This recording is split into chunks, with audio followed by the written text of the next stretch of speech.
जय श्री कृष्णा दोस्तों। आज हम लोग देखेंगे भागवत गीता के अध्याय 1 श्लोक 15 को।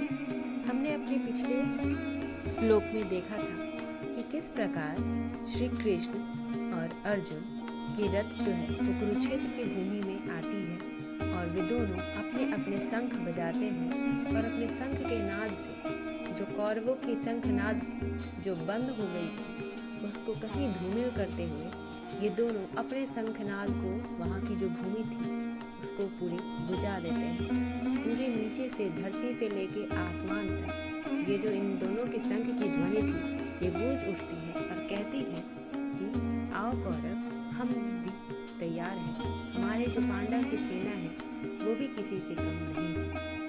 आइए हम देखते हैं अध्याय 1 के श्लोक 15 में क्या कहा गया है। पंचजन्यम ऋषिकेशो देवदत्तम धनंजय पौंडम दधमो महाशंखम भीमकर्मा वीरकोदरः। अर्थात इसका मतलब कुछ इस प्रकार से है। ऋषिकेश अर्थात श्री कृष्ण ने अपना 5 जन्य शंख बजाया तथा अर्जुन ने देवदत्त शंख बजाया। अत्यधिक भोजन करने वाले तथा अत्यंत कठिन कार्य करने वाले भीम ने अपना महान शंख बजाया जिसे पौंड कहा जाता है।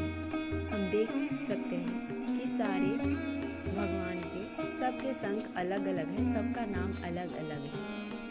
जो भीष्म पितामह थे उनके पास गंगनाव था। जैसे ही वो गंगनाव बजाकर कौरवों की तरफ से युद्ध का संकेत करते हैं, बदले में श्री कृष्ण, अर्जुन और भीम ये तीनों भी अपने अपने शंख को उठाते हैं और बजाते हैं और जिससे क्या होता है कि भीष्म का जो शंख था उनका आवाज़ दब जाता है और इन तीनों की आवाज़ जो है वो धरती से लेकर आकाश तक चारों दिशाओं में बस पांडवों की ही आवाज़ गूंज रही थी। इसका कुछ सार इस प्रकार से है। इस श्लोक में श्री कृष्ण को ऋषिकेश कहा गया है जिसका अर्थ है मन और इंद्रियों का स्वामी। श्री कृष्ण सभी के मन और इंद्रियों के स्वामी हैं। अपनी अद्भुत लीलाओं के दौरान उन्होंने अपने मन और इंद्रियों पर पूर्ण नियंत्रण प्रदर्शित किया है। गीता का हर एक श्लोक हमें कुछ न कुछ जरूर सिखाता है, या तो हमें हमारे हर सवाल का उत्तर हमारे गीता में है। तो इसे पढ़ना चाहिए, इसे समझना चाहिए। किस प्रकार जब हमारा सही समय ना चल रहा हो, बुरा समय चल रहा हो या फिर ऐसी कुछ परिस्थिति आती है कि हमारी इंद्रियां भी काम नहीं करती है, उस समय हम अपनी इंद्रियों को किस तरह अपने वश में करें और तब जो सही का डिसीजन है उसको लें, वही कुछ इस श्लोक में दिखाया गया है। भगवान श्री कृष्ण जो सबके चहेते हैं, जो गोपियों के प्यारे हैं, हमारे दुलारे हैं, उनको हम कई नाम से जानते हैं। यह कभी उन्हें ऋषिकेश कहा जाता है, कभी माखन चोर, कभी कृष्ण, कभी लल्ला, कभी यहाँ पे उनके 108 नाम दिए गए हैं।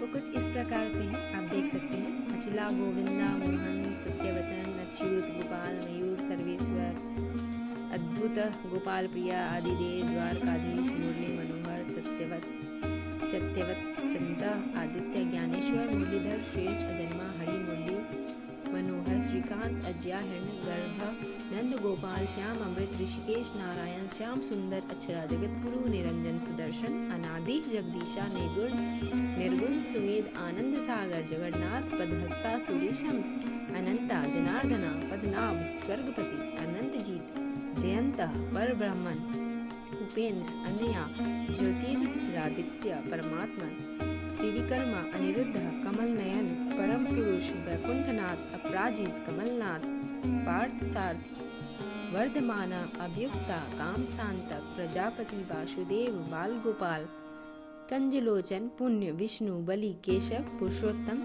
विश्व दकिशहन, चतुर्भुज, कृष्ण, रविलोचन, विश्वकर्मा, दयालु, लक्ष्मीकांत, सहस्त्राकाश, विश्वमूर्ति, दानवेंद्रो, लोकाध्यक्ष, सहस्रजीत, विश्वरूपा, दयानिधि, माधव, सहस्रपाद, विश्वात्मा, देवादिदेव, मदन, साक्षी, वृषपर्व, देवकी नंदन, मधुसूदन, सर्वजन यज्ञ वेंद्र देवेश महेंद्र सनातन योगी धर्माध्यक्ष मनमोहन सर्वपालक और योगी नाम पति।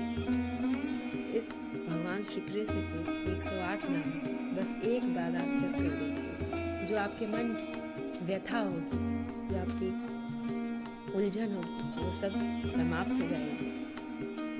आगे के श्लोक को जानने के लिए हमारे साथ बने रहें। हमारे चैनल को लाइक, सब्सक्राइब, शेयर करें। धन्यवाद।